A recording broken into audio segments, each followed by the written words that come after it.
India में अगर हम पोर्ट स्टैब्लिश करना है तो वो हम करते हैं इंडियन पोर्ट्स एक्ट 1908 के अंडर में। और ये दो तरह के पोर्ट्स हो सकते हैं, या तो वो मेजर पोर्ट्स हो सकते हैं या तो वो माइनर पोर्ट्स हो सकते हैं। मेजर पोर्ट्स को ओन और ऑपरेट सेंट्रल गवर्नमेंट करती है, और माइनर पोर्ट्स को ऑपरेट और ओन जो है वो स्टेट गवर्नमेंट करती है। अब हमारे एग्जाम पॉइंट ऑफ व्यू से हमारे लिए मेजर पोर्ट्स इंपॉर्टेंट है, इसलिए हम कुछ मेजर पोर्ट्स को देखेंगे।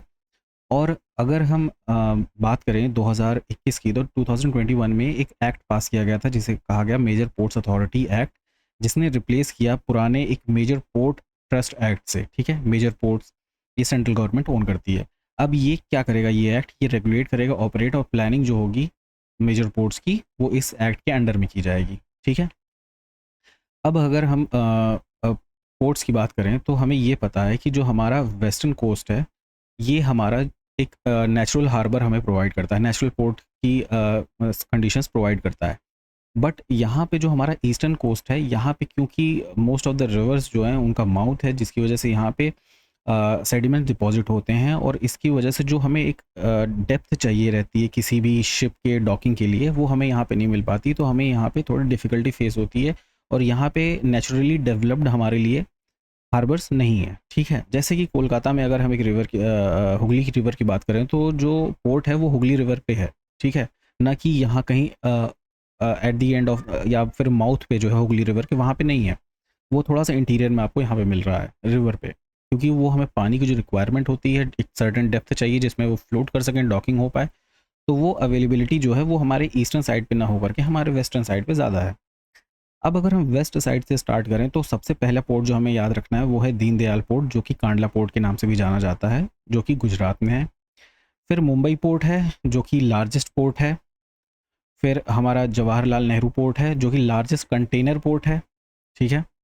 फिर मोर्मुगांव एक पोर्ट है जो कि गोवा में है। ये दोनों पोर्ट महाराष्ट्र में हैं और ये गुजरात में है। और ये जो है मोर्मुगांव जो है ये गोवा में है, जो कि जुआरी रिवर के माउथ पे है। ठीक है, ये पोर्ट। फिर न्यू मैंगलोर पोर्ट है, जहाँ से आयरन और जो है वो एक्सपोर्ट होता है। हमें पता है कर्नाटका में आयरन और डिपॉजिट्स हैं, तो यहाँ से वो एक्सपोर्ट होता है।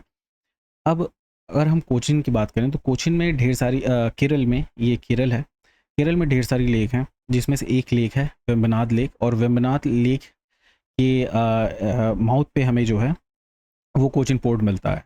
ठीक है। अब अगर हम ईस्ट की तरफ बढ़ें, तो हमें तमिलनाडु में हमें एक टूटीकोरिन पोर्ट मिलता है, जिसे वीओ चिदम्बरनार पोर्ट के नाम से भी जाना जाता है। और फिर तमिलनाडु में ही दो पोर्ट्स और हैं, एक है चेन्नई पोर्ट, जो कि सेकंड बिजिएस्ट पोर्ट है। ठीक है।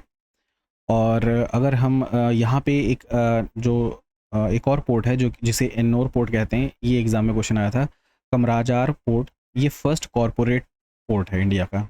ठीक है, ये हमें याद रखना है। फिर अगर हम ये आंध्र प्रदेश की बात करें, तो यहाँ पे हमारे विशाखापट्टनम पोर्ट है। फिर और अगर हम बात करें उड़ीसा में, तो उड़ीसा में पारादीप पोर्ट है, यहाँ से आयरन एंड एल्यूमिनियम जो है वो एक्सपोर्ट किया जाता है। कोलकाता पोर्ट की अगर हम बात करें, तो इसका नाम एक और है, श्यामा प्रसाद मुखर्जी पोर्ट, और इसे डायमंड हार्बर पोर्ट के नाम से भी जाना जाता है। ठीक है।